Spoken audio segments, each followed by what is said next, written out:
Voting సర్ది ఎలా జరిగింది?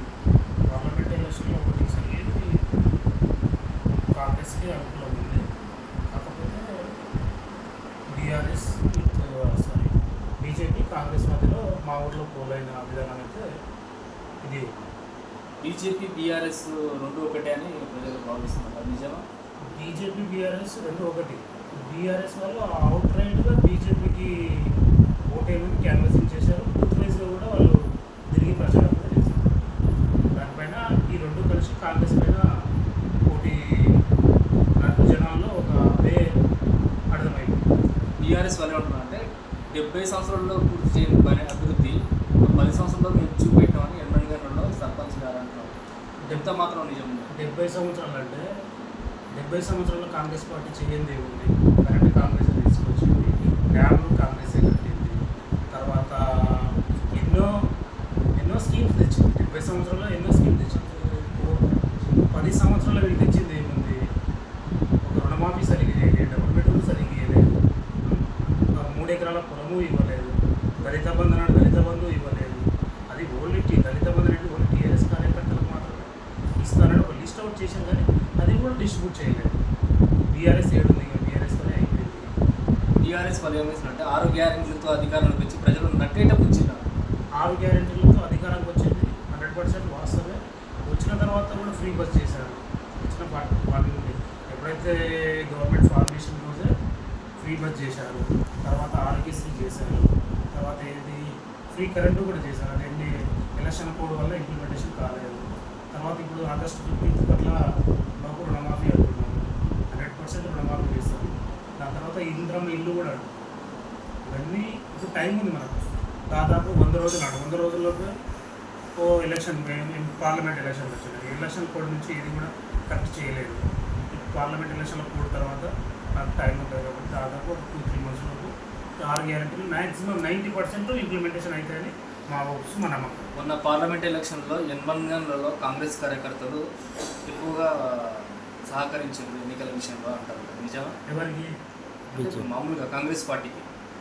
కాంగ్రెస్ పార్లమెంట్ ఎలక్షన్లో ఎన్నికల్లో దాదాపు ఊర్ల పరంగా అయితే 80% కాంగ్రెస్ పార్టీ ఉంది.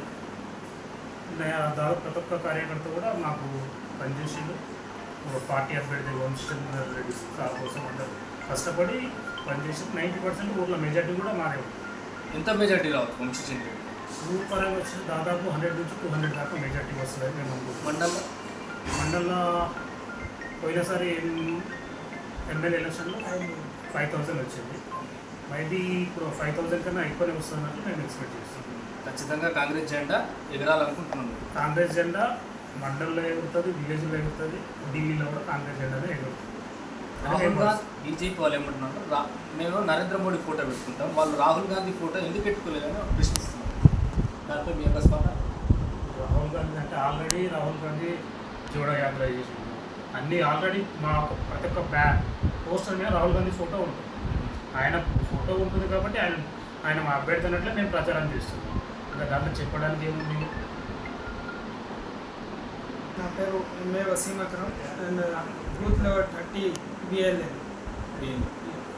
ఇన్ఛార్జ్ వంశచంద్ర రెడ్డి గారు ఇన్ఛార్జ్ ఉంటారు. బిఎల్ఏ 30 ఏం చేయలేదండి. ఒక రోడ్ వేయలేదు, ఒక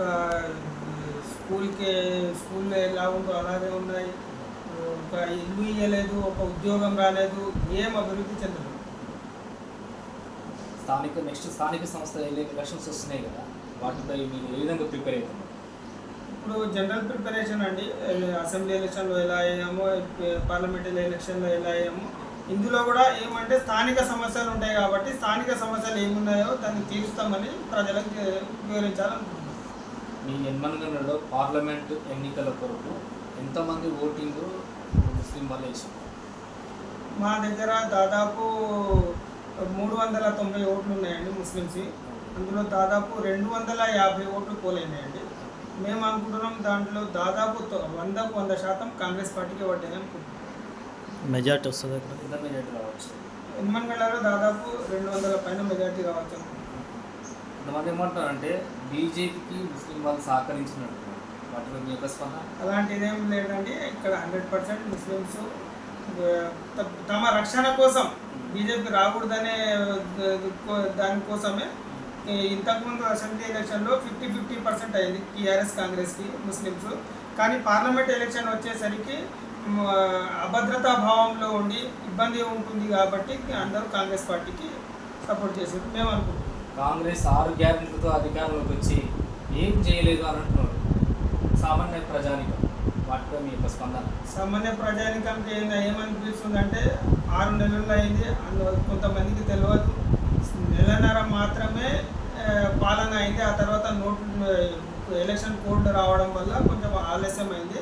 ప్రజలకు అది కూడా మేము వివరించి మేము సహకరిస్తాం. 5 సంవత్సరాలు మంచి పాలన అందిస్తామని చెప్తాం. ఈ నవాబ్పేట మండలంలో ఎక్కువగా బీజేపీకి పోలేని అంటున్నారు.